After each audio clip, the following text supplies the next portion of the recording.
நினப்பத்தான் தூண்டும் அம்மா.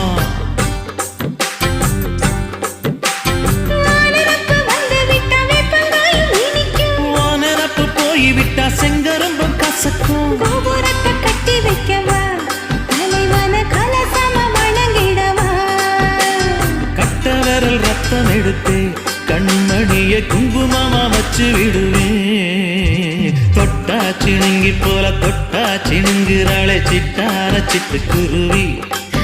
என்ன விட்டா போதும் முன்னு சிட்டா பறக்குறாளே குத்தால தொட்டு மருவி. அந்த